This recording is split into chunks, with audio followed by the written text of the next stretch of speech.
Hi, this is Perumal, your biology teacher. Today we are going to see the sixth chapter, evolution. In the two subtopics we are going to see. One is the origin of life, evolution of life forms, geological timescale.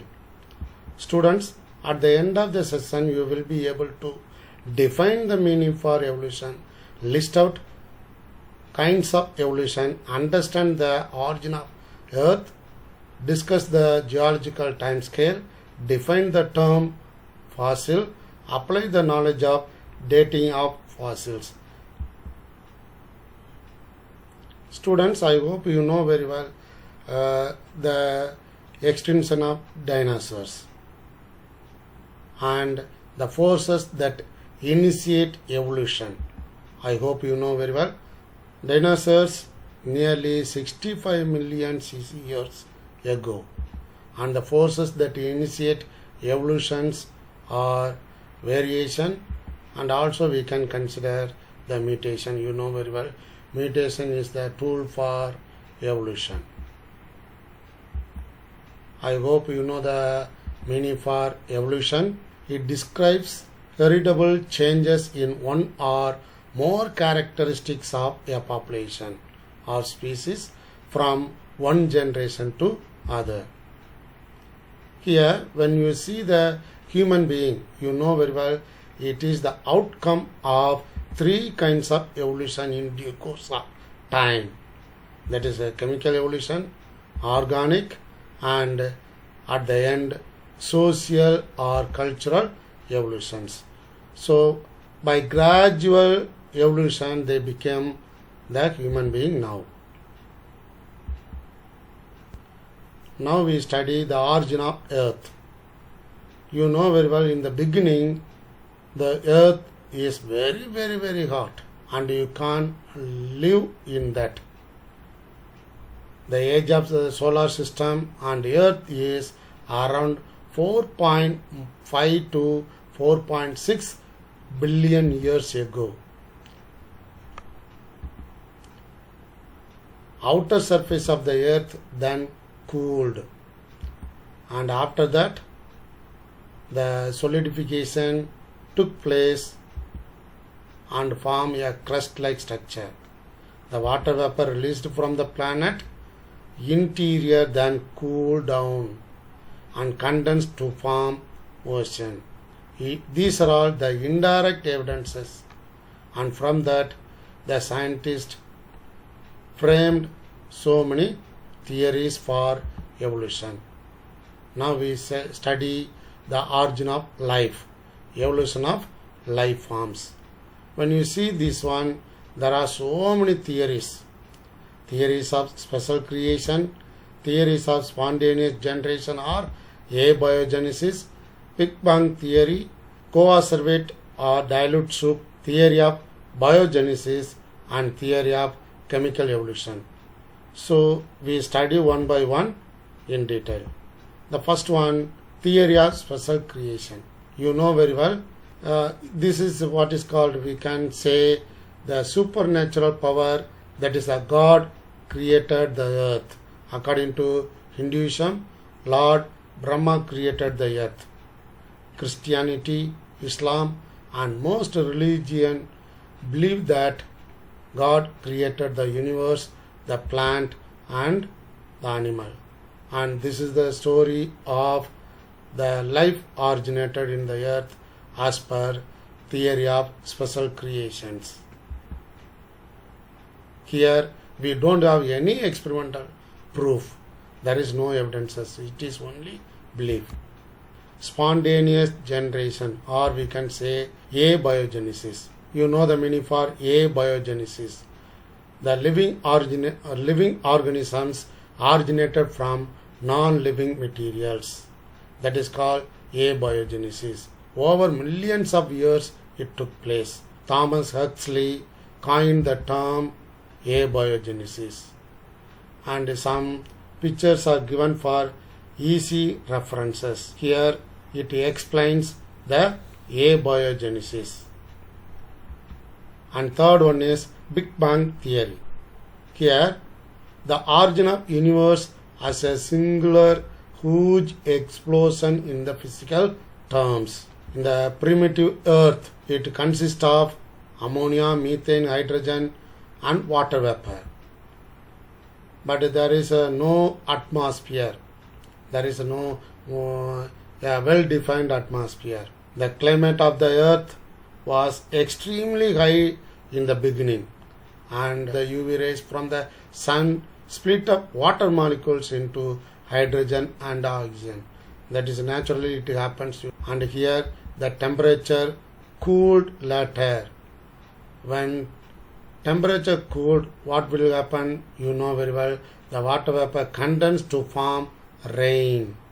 The rainwater filled the all depressions that lower level in the earth to form water bodies like lake and other bodies. Now you know very well, it forms the basis for life.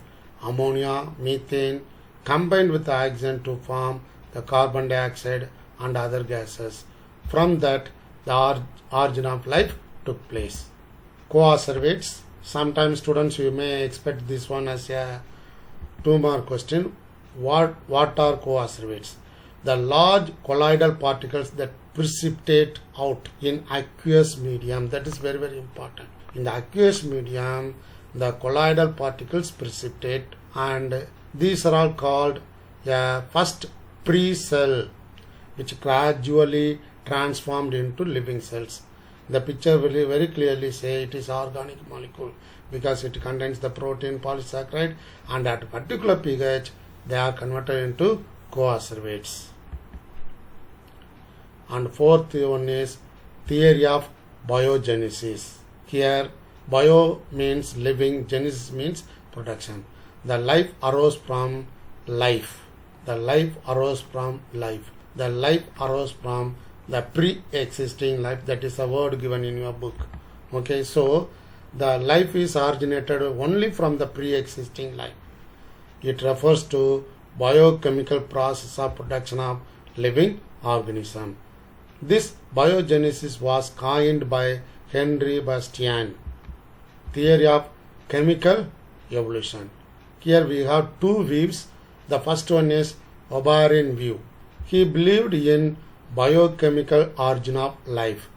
The primitive organism evolved spontaneously from inorganic substances and organic substances like methane, ammonia, water, protein, sugar and amino acids. So these you know very well requires some conditions. The physical forces such as lightning, UV rays, volcanic activities, these are all very important to make changes in this. So after that, the organic compounds undergo a series of reactions leading to more complex molecules. Life would have originated from non-living molecules. The molecules formed colloidal aggregates or co-observates in aqueous medium. The co-observates were able to absorb and assimilate organic compounds from the environment, and later it forms the basis for chemical evolution. And next comes the second view of chemical evolution, that is Haldane's view. Sometimes they may ask one more question, the year 1929. So Haldane view, and here the background very clearly shows the sea. Here the sea served as a vast chemical laboratory. Haldane used the sea as chemical laboratory. It is powered by the solar energy. Solar energy. The atmosphere was in the beginning oxygen free. That means there is no oxygen. That is one more question. So chemical evolution, in that we didn't find any presence of oxygen in the beginning. With a combination of carbon dioxide, methane and UV radiation gives rise to organic compounds. The sea became hot dilute soup, that is we call Haldane soup. The monomers and polymers occurred. You can find there is a small membrane that formed from lipid. Further development into the first living cell. Haldane coined the term prebiotic soup. So first we told it is a hot dilute soup, then hardened soup, then prebiotic soup. This became the powerful symbol for Oberyn and Haldane view of origin of life. After that they combined and we call Oberyn and Haldane view. That is a theory of chemical evolution. Now we pass on to the next subtopic, geological time scale. Okay, geo, the earth. So logical study. So here we are going to study the time of earth. It is divided into eras, periods and epochs. Now the eras. Here there are some technical terms and these words are somewhat difficult to remember. That's why I have given the some mnemonics. Press the pale button to message the center. So see here, press, that is a Precambrian, Paleozoic, Mesozoic, Cenozoic. These are all the 4 eras. To remember these, we have the mnemonic, that is a press the pale button to message the center. What is Precambrian? That is a era of earlier life. Paleozoic, ancient life. Mesozoic, reptiles and gymnosperm. Cenozoic, mammals and angiosperm. Paleozoic era. And here also we have some mnemonics, because here we have 7 periods. How to remember? Cold oyster seldom develop many precious pearl. Or you can remember, come over someday, maybe play poker. That is a mnemonic. From that you can remember the era.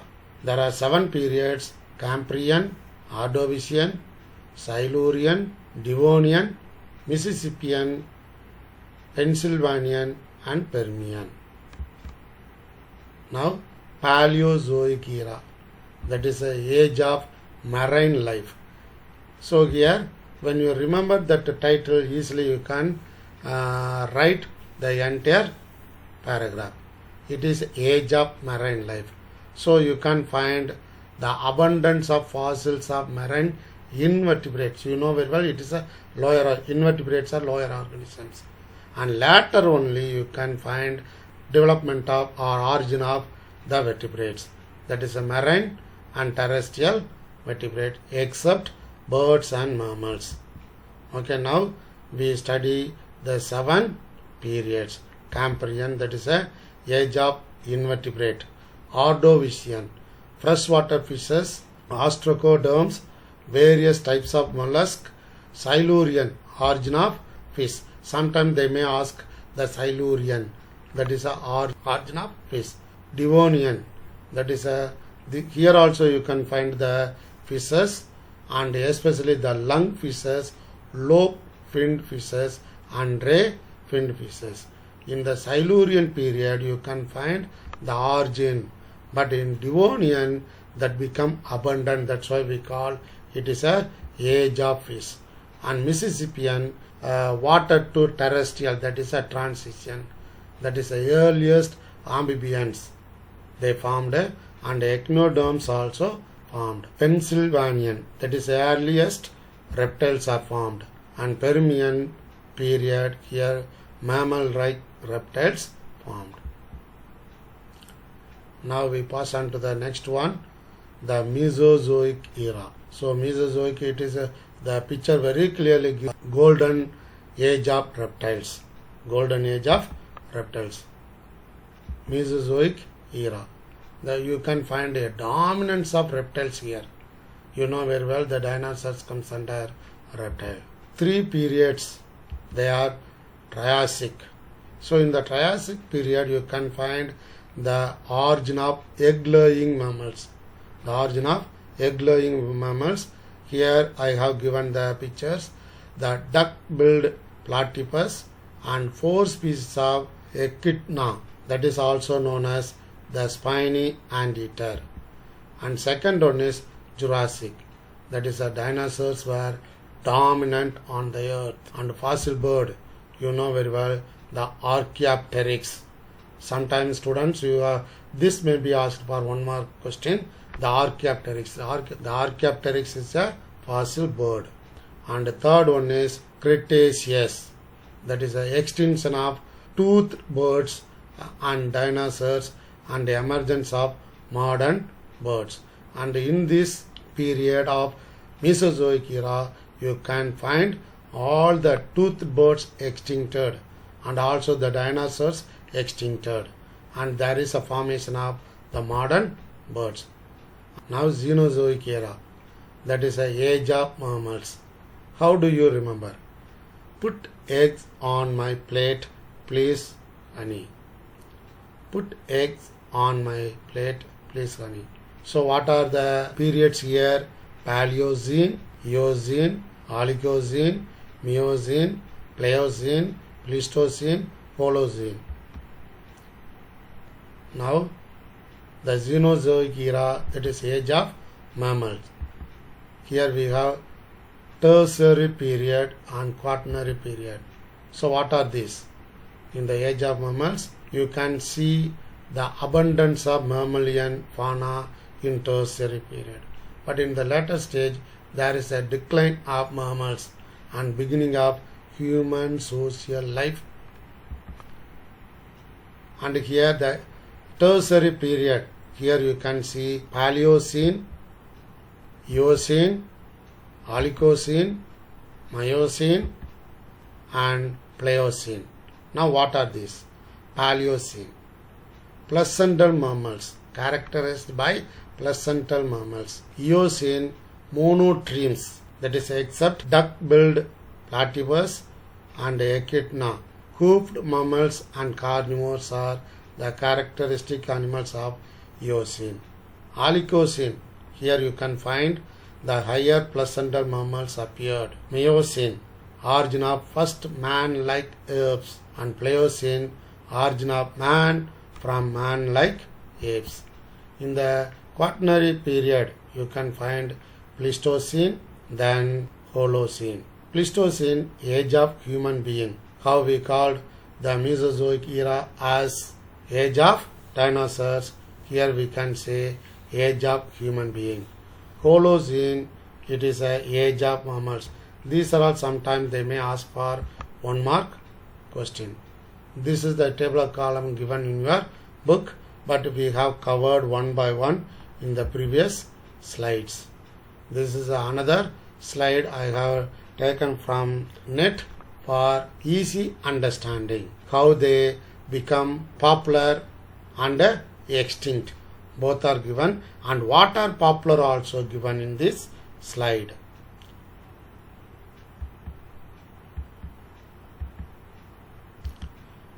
Next one, age of fossils.